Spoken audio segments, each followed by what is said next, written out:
Terima kasih kepada Ustaz pengurusi majlis pada malam ini. Yang dihormati Tuan Imam Jawatan Kuasa Surau Masjid Husain. Seterusnya muslimin muslimat, moga-moga kita dirahmati Allah Subhanahu wa taala. Alhamdulillah, sempena Isra Mi'raj Nabi sallallahu alaihi wasallam. Malam ni kita nak bicarakan sedikit berkenaan dengan isu-isu yang berlaku dalam masyarakat. Dan isu yang saya nak sentuh pada malam ini berkenaan dengan amalan-amalan masyarakat kita. Amalan dari sudut pengamalan agama. Pengamalan agama yang berlaku dalam masyarakat kita, di mana berlaku tuduhan-tuduhan bahawa amalan yang kita lakukan ini merupakan suatu amalan yang bid'ah, bila mana ianya dianggap sebagai bid'ah, maka amalan itu dihukum sebagai dalalah, sebagai sesat. Bila sesat, hukumnya akan masuk neraka. Misalnya kita berzikir ramai-ramai lepas sembahyang tadi, ada tuduhan kata benda tu satu perkara bid'ah. Bila bid'ah, sesat. Bila sesat, masuk neraka. Jadi siapa yang zikir tadi semua masuk neraka. Kan, saya pun masuk neraka, Tok Imam pun masuk neraka, tuan-tuan pun masuk neraka. Ini berlaku ya, perkara-perkara, tuduhan-tuduhan. Jadi malam ni saya cuba nak jernihkan sikit supaya kita harmoni, supaya kita berakhlak mulia, supaya kita tidak saling label-melabel, tuduh-menuduh di antara satu dengan yang lain. Kerana tak apa umum. Allahumma salli ala. Alhamdulillah, tuan-tuan mendapatkan buku terlebih dahulu dan bayar kemudian pada pihak masjid pada esok hari atau bila boleh dapatkan buku dan pihak masjid akan boleh menghubung pihak masjid untuk bayar. Mana ada tadi? Baik. Kita nak jernihkan balik perkara-perkara yang berlaku itu supaya kita tidak label-melabel, tuduh-menuduh di antara satu dengan yang lain. Jadi dalam buku ni tuan-tuan, banyak perkara yang dibicarakan, ada lebih kurang 44 perkara. 44 amalan yang kita lakukan. Ya, 44 perkara yang kita lakukan. Jadi kalau nak bicara 44 ni, pukul 10 tak habis ni. Pukul 10 tak habis. Jadi saya nak sentuh sikit-sikit beberapa amalan supaya tuan-tuan faham dan konsepnya faham. Yang lain tu insya-Allah boleh hadam sendirilah ya.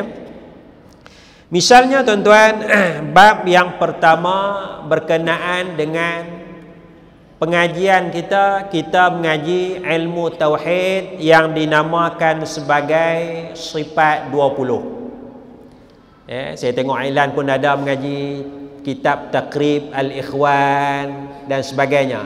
Ya.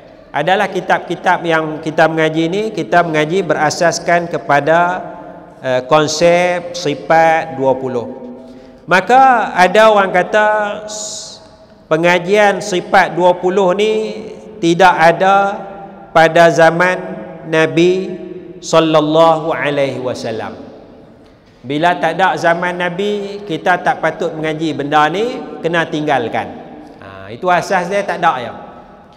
Tetapi bagi golongan yang kata tidak ada sifat 20 zaman Nabi, ya, bagi golongan yang kata tidak ada sifat 20 zaman Nabi, mereka menganjurkan supaya kita mendalami tauhid 3. Tauhid rububiyah, tauhid uluhiyah, tauhid asma' wa sifat. Maka dia ada dua golongan. Satu golongan tauhid sifat 20, cara mengaji dia. Satu golongan tauhid 3, rububiyah, uluhiyah, asma wa sifat. Jadi bagi golongan yang tak mau mengaji sifat 20, pasal zaman Nabi tak ada sifat 20, maka dia nak mengaji tauhid 3. Tuan-tuan, kalaulah kita nak tolak sifat 20 kerana zaman Nabi tak ada sifat 20, sebenarnya pengajian tauhid 3 juga tidak ada pada zaman Nabi. Tauhid 3 rububiyah, uluhiyah pun tidak ada zaman Nabi. Bid'ah juga.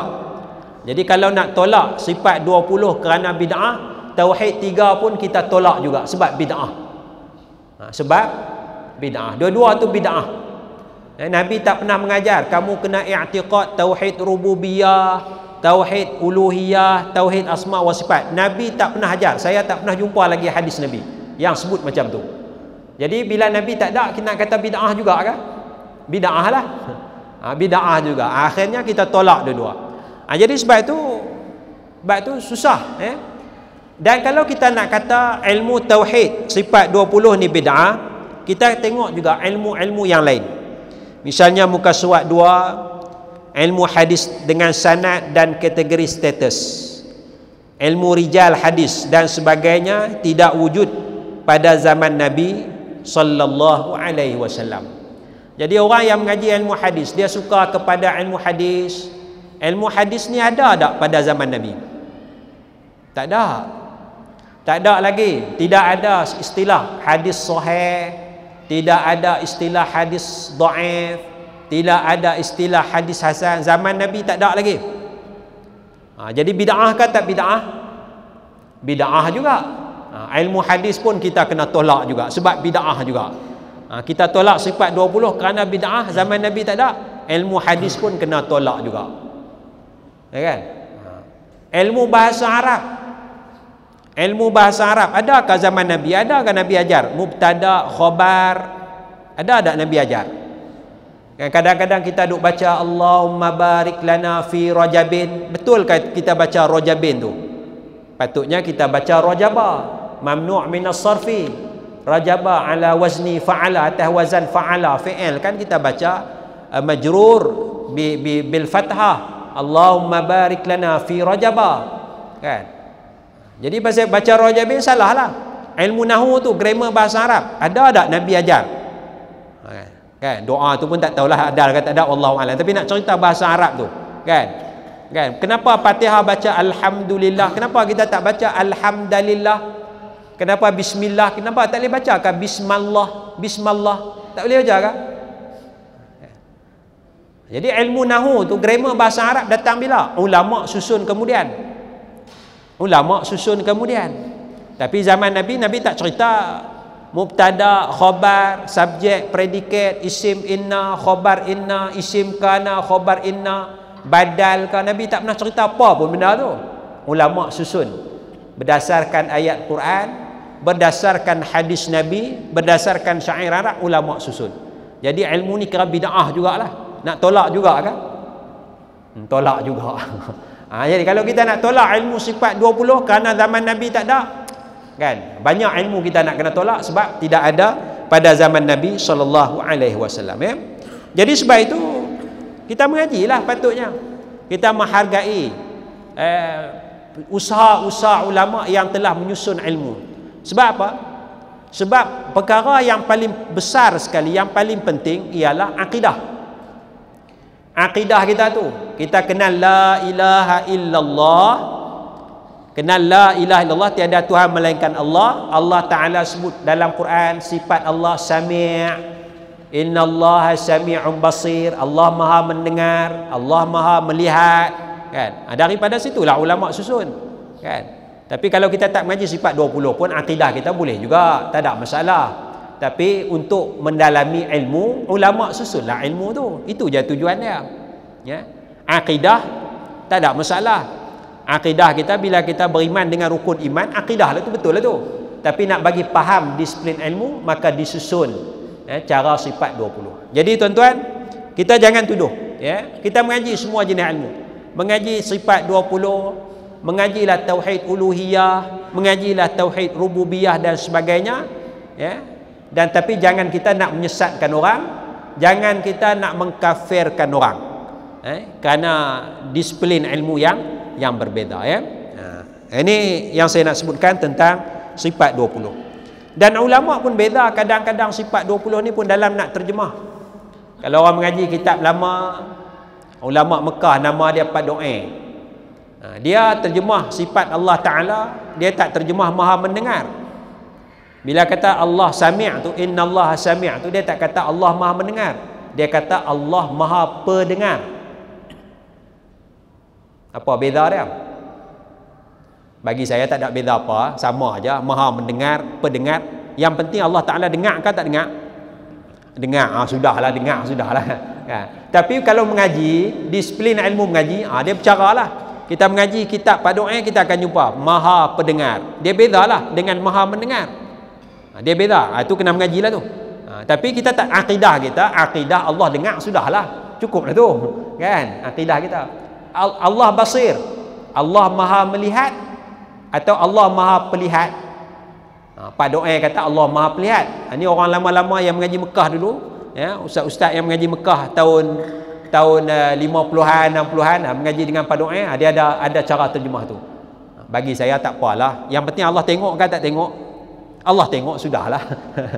Tapi kalau kita nak disiplin ilmu, sila mengaji. Itu je, kan, bukan ada apa pun. Baik, jadi kita jelas, supaya kita harmonikan sifat 20 tu, nak mengajilah, tidak ada masalah. Begitu juga tuan-tuan, bab yang kedua, muka surat 7, taklid mazhab. Kenapa kita ada mazhab? Kita ada mazhab Hanafi, kita ada mazhab Syafi'i, kita ada Hanbali, Hanafi dan sebagainya. Maka ada tuduhan menyatakan kita tak perlu kepada mazhab.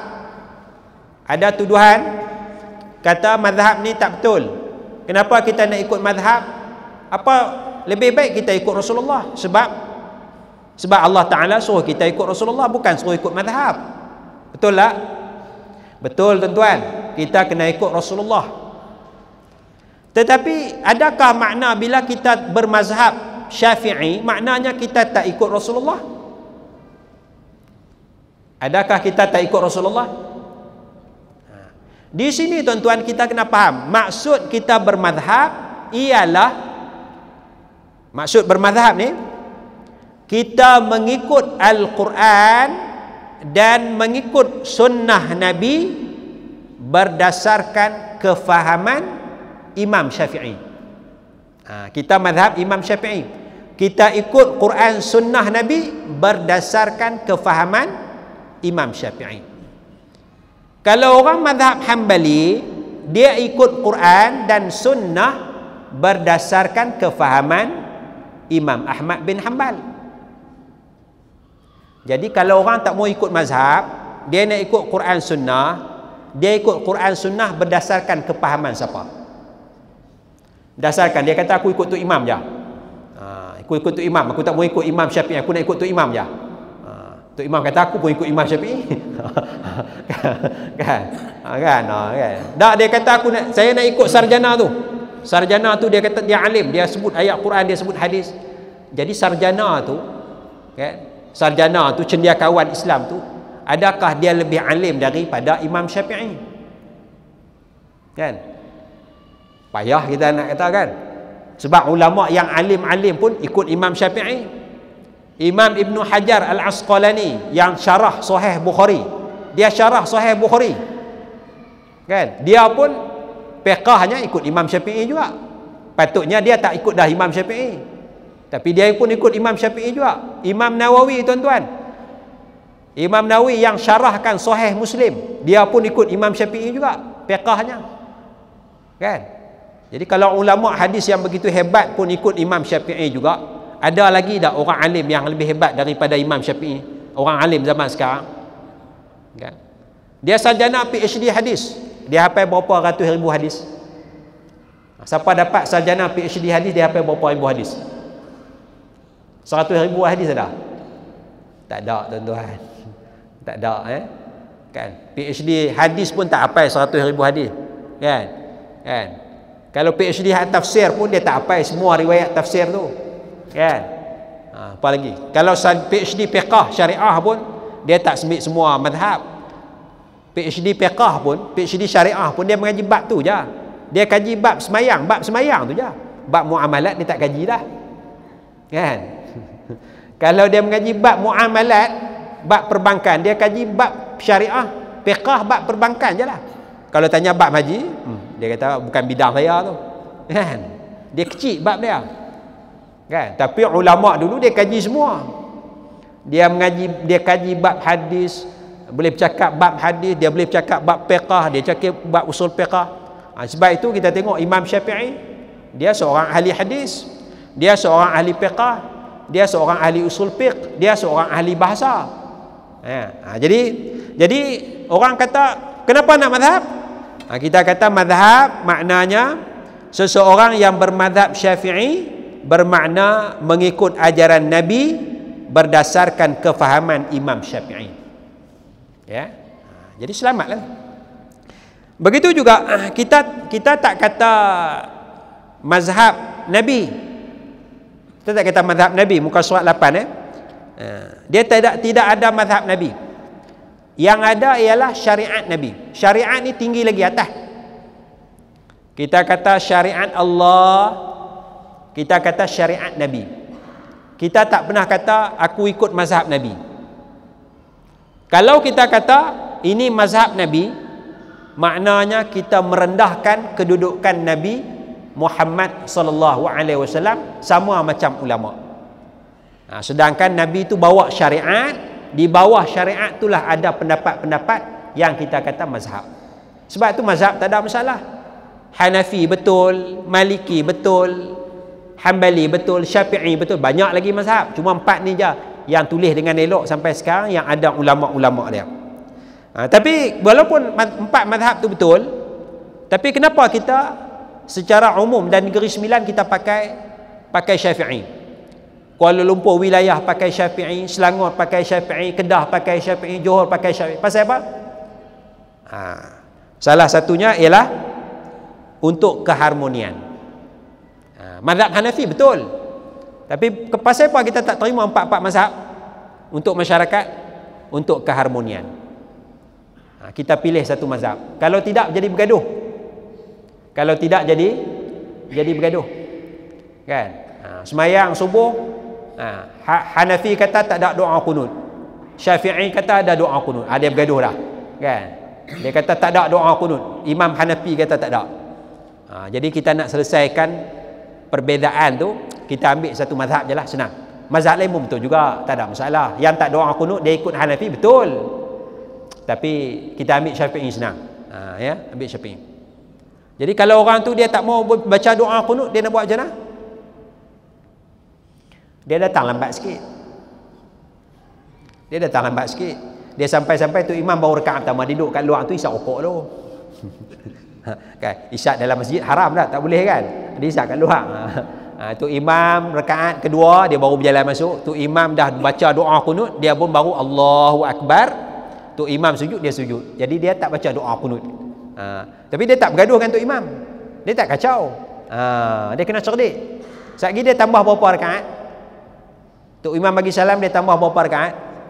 Dia tambah 2 rakaat. Jadi tu imam baca doa kunut, dia tak baca doa kunut. Tak ada masalah.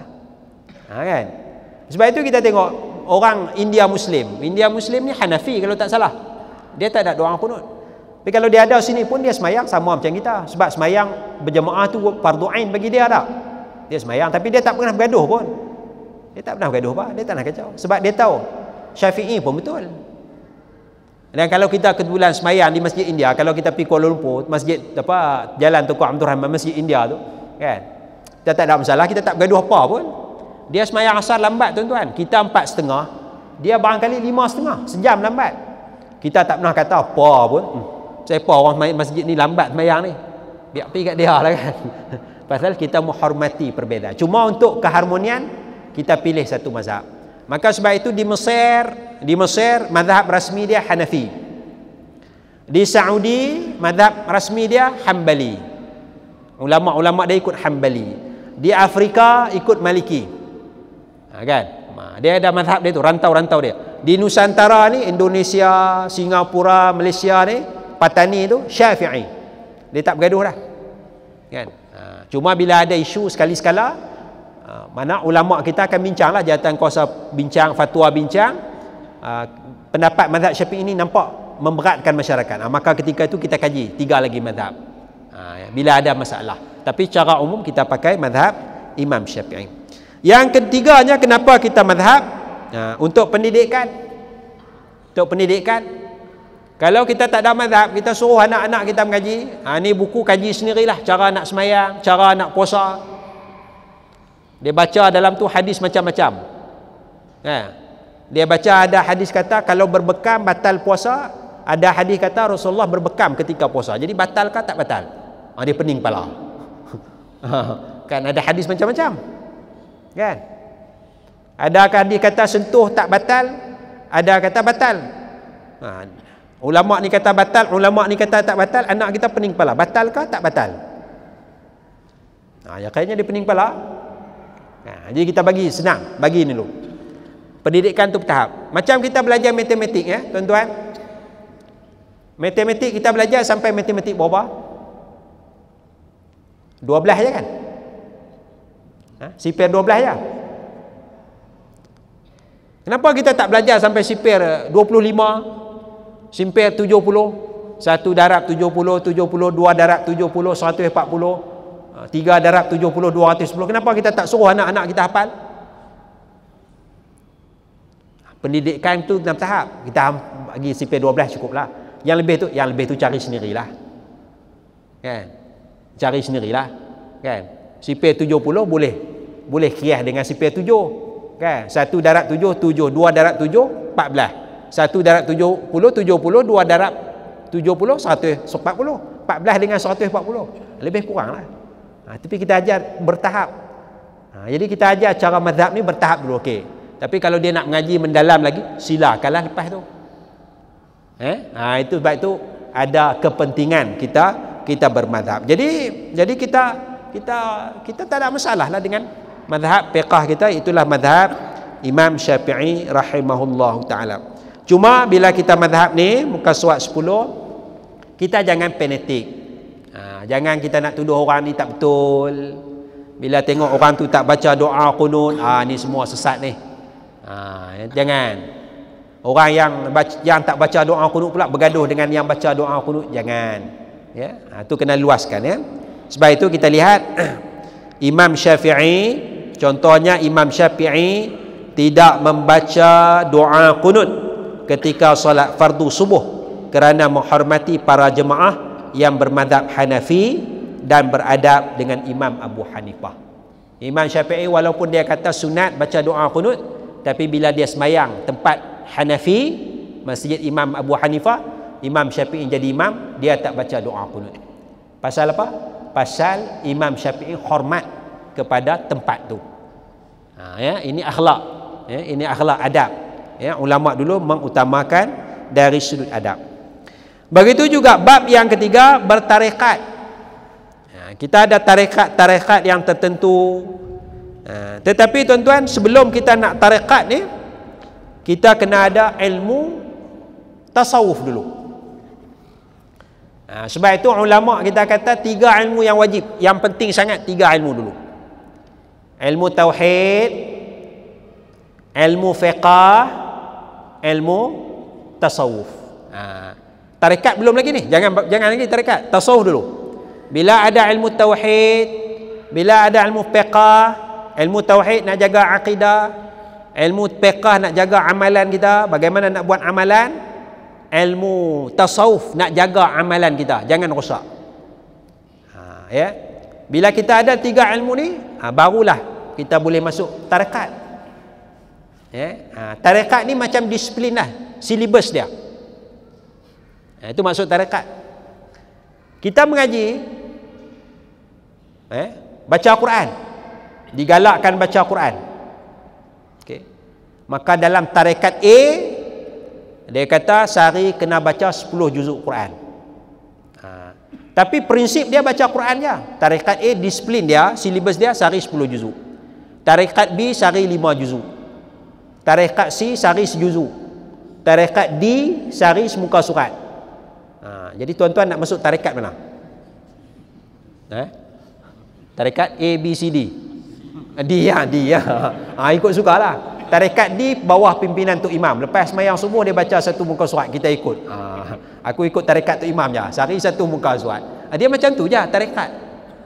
Dia ada disiplin itu. Nak latih kita bagi elok, bagi disiplin. Tu je tujuan dia. Zikir. Kita dah berzikir dah, la ilaha illallah, subhanallah, selawat. Tapi bila masuk tarekat, dia nak disiplinkan kita.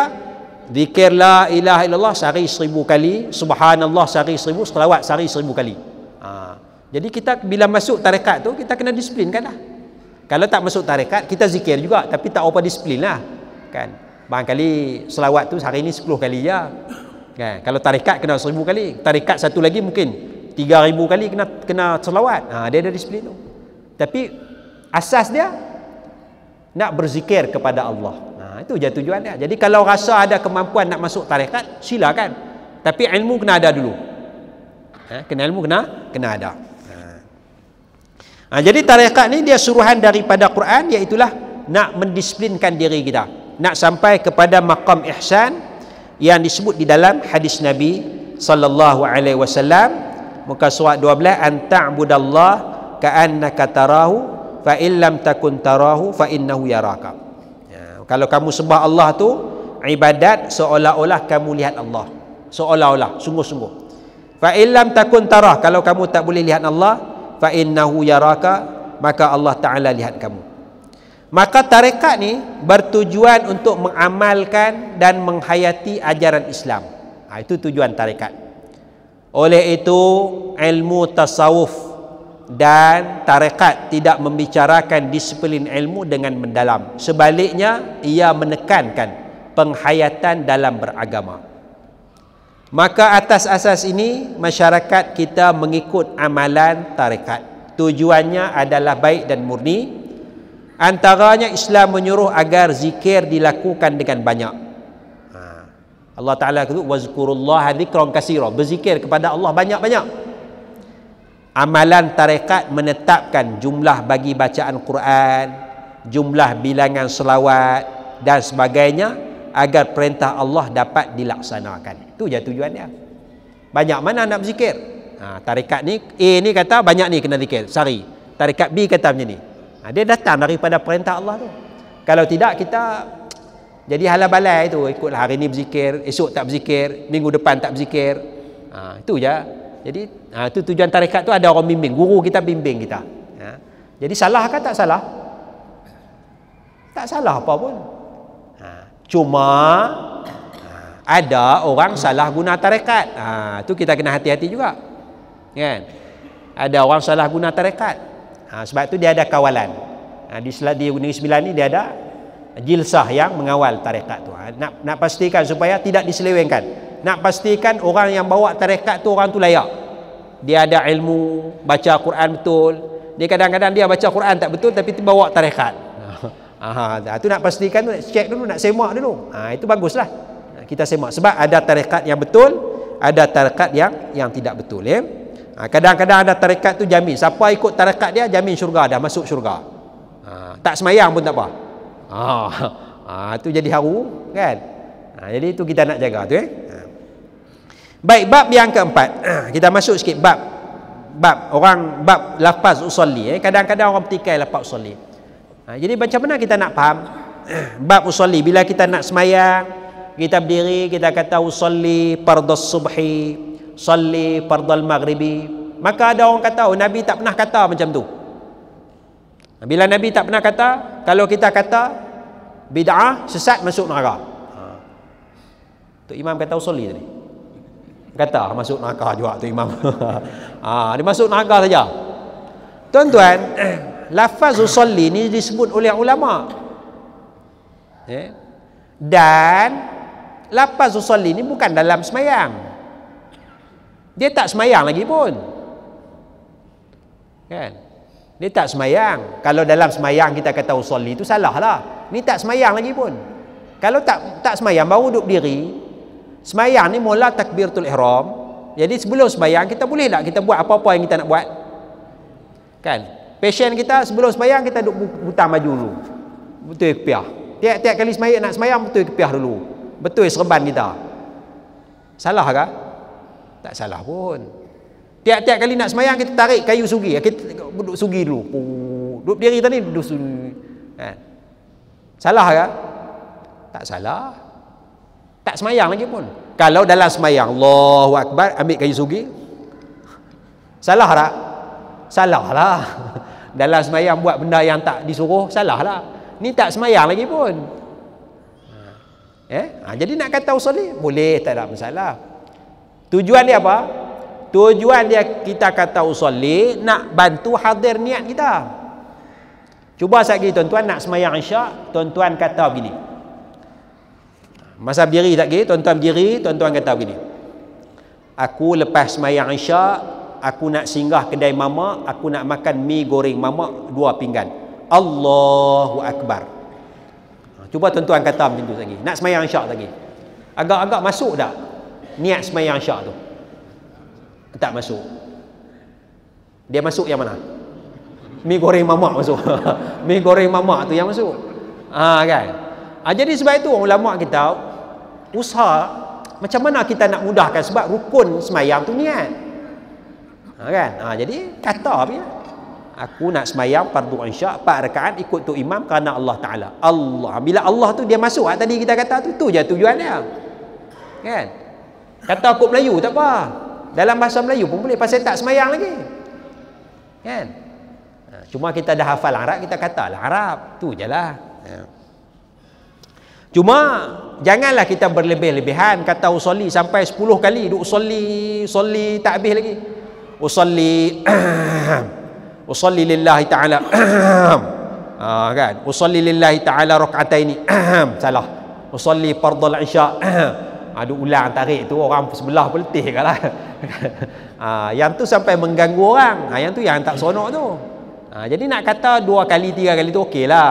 Ni sampai 10 kali 15 kali duk solli kan orang sebelah kali. Aku tahulah hang nak sembahyang lah. Aku pun nak sembahyang juga. Usolli tu makna aku nak sembahyang. Jadi kita ambil jalan tengah. Nak kata usolli katalah, tapi jangan melampau. Jangan berlebih-lebihan sampai mengganggu orang sebelah. Macam mana mengganggu orang sebelah? Sampai 10 kali kata usolli. Sampai kita kata usolli kita kat sini, 10 orang sana boleh dengar kita duk kata usolli. Itu mengganggu orang. Jadi mengganggu kita tak maulah. Kita ambil jalan tengah. Begitulah kita sebelum sembahyang kadang-kadang kita baca surah Qul a'udzu birabbin nas. Ada amalan masyarakat kita, tak ada masalah. Sebab syaitan memang kacau kita. Macam mana kita nak elak gangguan syaitan? Minta bantuan daripada Allah Subhanahu wa taala. Begitu juga tuan-tuan, muka surat 33 lapas Sayyidina. Kita duk selawat Sayyidina, macam-macam selawat ni.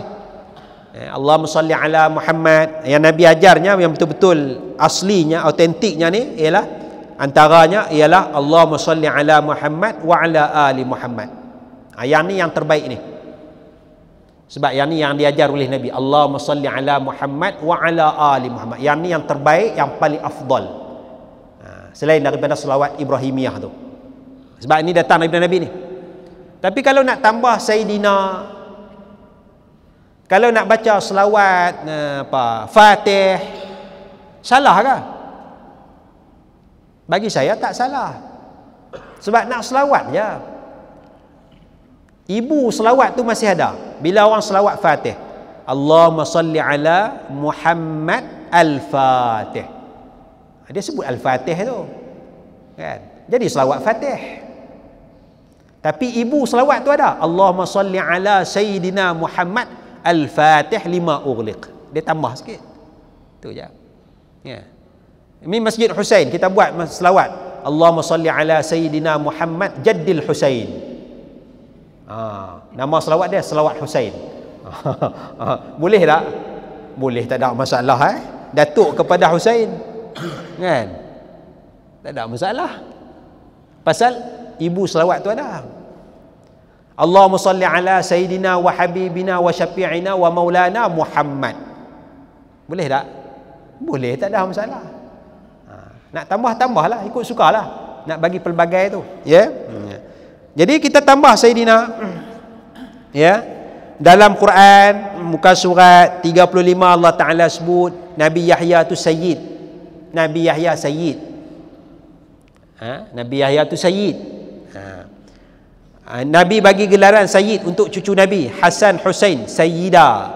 Hasan Husain tu adalah sayyid, pemuda. Jadi Nabi bagi gelaran sayyid kepada cucu Nabi Hasan Husain. Nabi kata innabni, anak aku ni Hasan ke Husain? Hasan adalah sayyid. Sa'ad bin Mu'az, sahabat Nabi juga sayyid. Dan Nabi kata jangan kata sayyid untuk orang munafik. La taqulu lil munafiq sayyid. Jangan panggil orang munafik tu sayyid.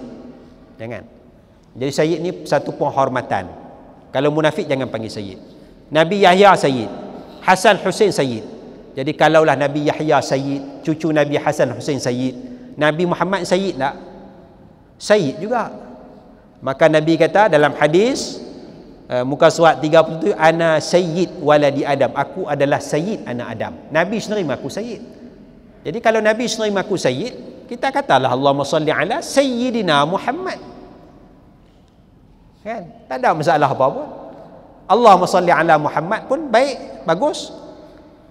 Yang tu yang Nabi sebut. Kalau nak tambah sayyidina, tambah ajalah. Kan? Jadi tak perlu kita nak tuduh sambah sayyidina tu sesat, kan? Jadi bergaduh. Kan?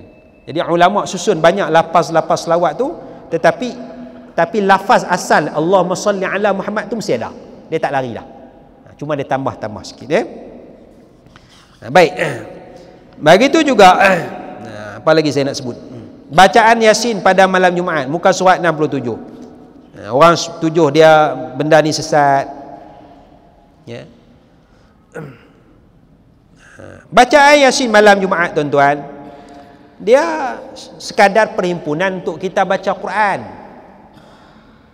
Perhimpunan untuk kita baca Quran. Ada hadis tadi, hadis yang tuan pengurusi kita baca tu, hadis sahih riwayat Imam Muslim, hadis muka surat 68 tu. Wa majtama'a qaumun fi baitin, berkumpul untuk baca Quran tu dapat 4 kelebihan. Ya, jadi kita berkumpul malam Jumaat baca Yasin, masuk dalam hadis ni. Hadis sahih riwayat Imam Muslim. Hadis sahih. Berkumpul nak baca Quran dapat rahmat Allah. Dapat rahmat Allah. Maka daripada hadis ni, Allahumma salli ala Muhammad. Allahumma salli ala Muhammad.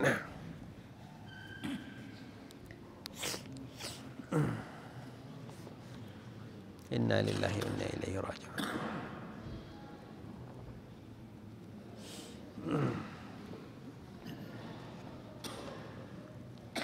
Allahumma salli ala Muhammad wa ala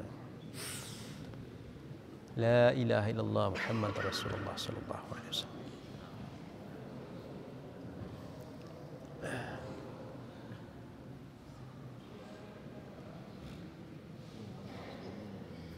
Allahumma salli ala Sayyidina Muhammad wa ala alihi wa sahbihi.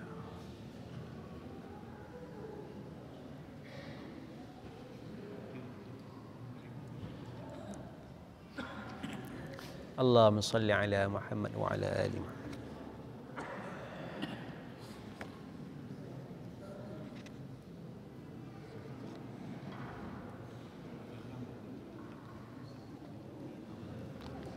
اللهم صل على محمد وعلى آل محمد. اللهم صل على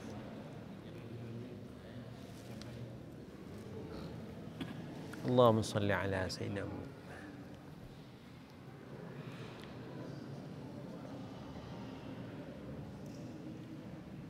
اللهم صل على سيدنا محمد وعلى آله.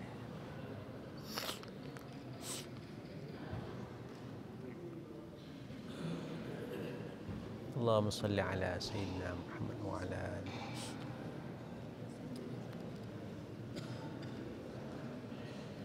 لا إله إلا الله محمد رسول الله صلى الله عليه وسلم.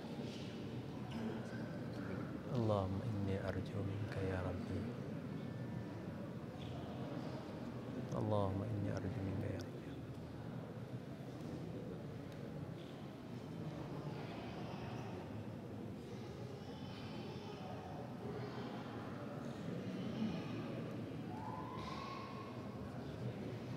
Allahumma salli ala Sayyidina Muhammad wa ala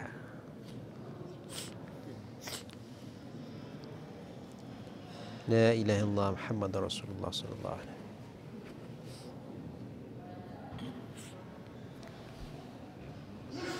Allahumma salli ala Sayyidina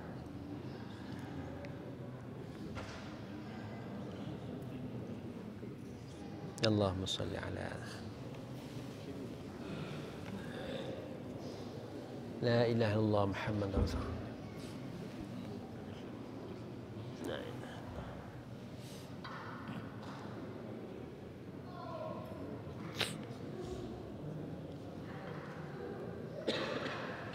La ilaha illallah Muhammad Rasulullah.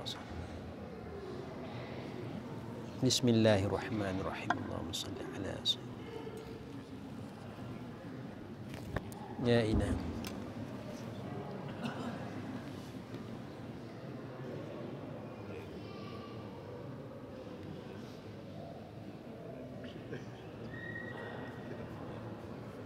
Allahumma salli ala Sayyidina Muhammad.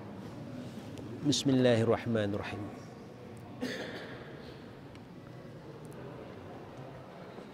Ada mikrofon bateri tak? Bateri ada. Saya habiskan. Saya bercakap. Buat ni satu kursus sebelum.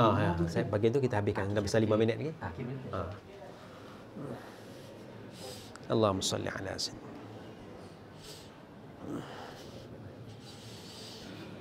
Allahumma salli ala Sayyidina Muhammad wa ala ali Sayyidina Muhammad.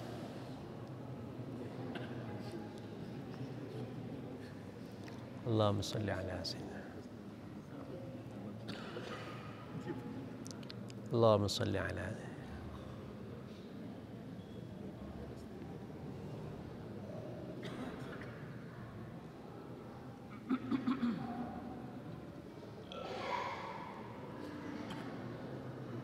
Allahumma salli ala Sayyidina Muhammad wa ala alihi.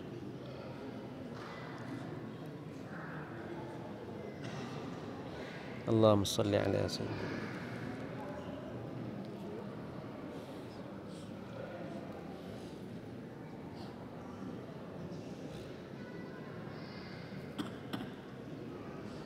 Allahumma salli. Kalau masih tak? Satu sumber dua tak ada? Tak apa, anda bercakap sekejap. Lepas tu kita pakai bateri, lepas tu kita habiskan. Pakai bateri je. Bismillahirrahmanirrahim. Teman-teman, tuan-tuan, puan-puan sekalian, kita ada gangguan bekalan elektrik di kawasan Sebadua. Jadi masih usia tu terganggu juga. Jadi kita kawasan Setimpak sebelah pun ada elektrik. Jadi insyaAllah kita akan gunakan alatan yang ada. InsyaAllah mudah-mudahan kita sama-sama dapat mengambil manfaat dan kita akan teruskan. Baik, kita ambil masa sikit lagi 5 minit hingga 10 minit. Kalau boleh buka pintu tu bagi angin masuk kot. Tak, kau sejuk kan? Kita buka pintu sikit bagi angin masuk dan sebagainya. Baik, jadi kita sambung tadi tentang masalah bacaan Quran pada malam Jumaat. Allah Ta'ala, ulama' sebut ya, dalil hadis sahih tadi tu, bahawa dalil berimpun untuk membaca Al-Quran, dan ini adalah madhab jumhur, majoriti para ulama berimpun untuk baca Quran tu adalah harus, dengan majoriti para ulama berpendapat demikian ya. Begitu juga jadi kita tak ada masalah nak baca Yasin malam Jumaat. Kalau sekali-sekala tak ada, kita ada urusan nak buat ceramah perdana, forum perdana, kita tak ada masalah untuk tangguhkan bacaan Yasin, kan? Tapi kalau tak ada majlis pengajian, kuliah maghrib, tak ada forum apa, malam Jumaat kita nak buat apa? Kita kumpul lah, baca lah Quran, sementara nak tunggu waktu isyak kan. Tu je tujuan kita. Kalau kita dah lama dah baca surah Yasin, kita rasa bosan dah baca surah Yasin ni, hafal dah, kita boleh cadang kepada jawatan kuasa masjid, kita baca surah Kahfi pula, tak ada masalah. Kalau dah lama dah baca surah Kahfi, kita rasa sekali-sekala kita nak tukar surah lain pula, cadang kepada jawatan kuasa masjid, nak baca surah apa? Rasa nak baca surah Baqarah bagi habis kot malam Jumaat, silakan, tak ada masalah. Nak baca Quran je. Nak baca Quran je. Kalau surah Baqarah tu pukul 11 pun tak habis lagi rasanya. Pukul 11 pun tak habis lagi. Jadi itu je tujuan kita, ya. Dan kita tak ada masalah kalau tak baca malam tu kerana ada majlis ilmu yang lain pun, kita tak ada masalah. Sebab kita bukan fanatik mesti wajib baca surah Yasin tu. Cuma bagaimana kita nak isi ruang pada malam Jumaat. Begitu juga tentang majlis tahlil dan sebagainya, ya. Amalan masyarakat ada saya sebut dalam ni. Cara ringkas, tahlil kadang-kadang harus, kadang-kadang jadi haram. Kadang-kadang jadi haram bila mana kita i'tiqad majlis tahlil tu wajib. Mesti buat jamuan. Ya. Mesti buat pada malam pertama sampai malam ke-7, mesti buat malam 14, mesti buat malam 40. Kalau tak buat berdosa. Tu jadi haram pula lah. Tapi kalau kita buat majlis tahlil, sebaik-baiknya pada hari pertama tu jangan keluarga si mati tu yang buat. Kita sendiri kena sediakan makan kepada keluarga si mati. Bila ziarah keluarga si mati tu, bawa lah roti canai ke, bawa nasi ayam ke. Kita minta, kita tekankan kepada keluarga si mati untuk makan. Sebab mereka susah hati. Jangan pula mereka kena sediakan makan. Kita datang daripada jauh ni, kan, keluarga si mati fikir macam mana ni. Keluarga dari Johor datang, kita nak kena sedia makan. Tak, dia cari makan sendirilah. Tapi bila dia lapang dah, dia nak buat tahlil arwah sikit. Dia nak sedekah makan. Silakan. Dan sebelum kita makan tu, dia minta lah sikit jemaah yang hadir supaya berdoa kepada Allah agar mak ayah dia diampunkan dosa. Itu je tujuan dia. Dia sebagai anak dah doa dah. Cuma sekali-sekala dia nak minta orang lain tolong doa juga. Kan? Dia buat makan. Tak ada masalah benda tu. Kan? Sebab bersedekah makan pun disuruh dalam Islam. Minta orang tolong doakan pun tak ada masalah. Boleh dalam Islam minta tolong. Kan? Katalah tuan-tuan, saya buat kenduri malam ni, tiba-tiba tu imam kata, tuan-tuan, malam ni ada kenduri orang sedekah makan, jadi tuan-tuan tolong doakan agar ayah saya diampunkan dosa. Tu imam ambil kesempatan. Orang lain buat kenduri. Orang yang buat kenduri marah tak? Kan? Marah lah. Kan? Pasal orang lain buat kenduri, tiba-tiba orang lain minta apa, untuk doa untuk ayah dia. Siapa yang buat kenduri, dia ada hajat, dia mintalah hajat tu sebab dia buat kenduri malam tu. Itu je, sikit je. Yang seterusnya, jangan makan harta anak yatim. Kenduri arwah ni jangan makan harta anak yatim. Macam mana harta anak yatim? Orang muda mati, anak dia masih kecil-kecil lagi. Anak sulung baru 10 tahun, ayah dia mati, kita datang jumpa budak kecil ni, minta duit nak buat kenduri arwah malam ni. Budak kecil, umur 10 tahun. Bila kita ambil duit tu, ambil harta anak yatim, haram kita makan. Tapi yang mati tu ayah kita umur 70, kita umur 50 dah, kita nak buat kenduri. Harta anak yatim kah? Dah. Tak ada masalah kita nak buat kenduri. Kan? Kita nak buat kenduri macam-macam. Kenduri hari jadi pun Nabi tak pernah buat. Tapi kita duk sambut dia kenduri hari jadi tu. Bid'ah tak? Bid'ah juga. Kalau nak kira bid'ah, banyak bid'ah tu. Kan? Banyak. Program-program kita buat tu, bid'ah belakang tu. Tapi ada benda, Islam ni dia luas. Dia tak sempit. Ya? Islam luas. Ya? Sebab itu kita kena tengok, kena suluh dengan kepahaman para ulama. Jadi sebab itulah dalam soal ni saya ringkaskan, dalam bab yang hujung ni tentang masalah sunnah, masalah bid'ah, masalah sunnah, ulama beza cara faham. Ulama beza cara. Bagi golongan yang kata tak boleh baca Yasin malam Jumaat, tak boleh buat majlis tahlil, tak boleh kata usolli, dia faham sunnah ni macam mana? Dia faham sunnah apa yang Nabi buat dan Nabi ulang banyak kali, itu baru kira sunnah. Kalau Nabi tak buat, tak kira sunnah. Itu cara ulama faham. Tapi bagi ulama yang lain, bagi kebanyakan ulama macam kita pegang, sunnah Nabi ni apa? Sunnah Nabi ni macam mana Nabi terima satu perkara, macam mana Nabi tolak satu perkara. Sebab tu dia kena kaji dari sudut asas dia tu. Jadi membaca Yasin malam Jumaat, kena tengoklah sunnah Nabi, agak-agak boleh terima tak dalam Islam. Sebab itu banyak contoh, ada 150 hadis, ulama buat kajian 150 hadis bagaimana perkara yang Nabi tak pernah buat, tapi bila sahabat buat, diajukan kepada Rasulullah okey. Pasal ada asas, Rasulullah okey.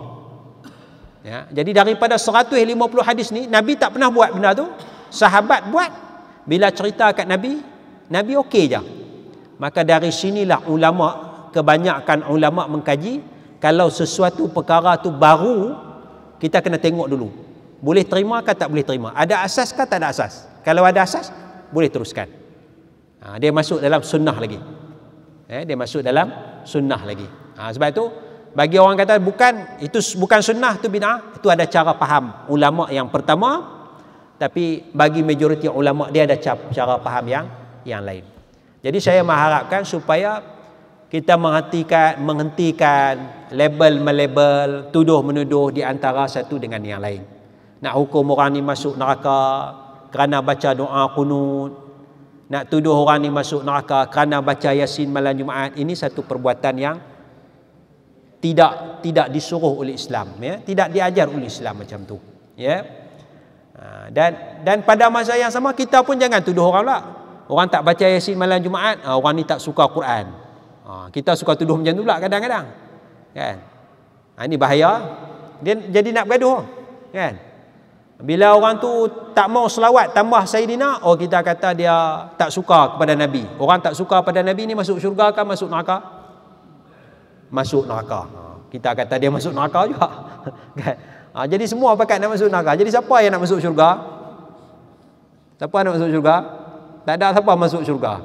Bila bergaduh ni tak ada siapa boleh masuk syurga.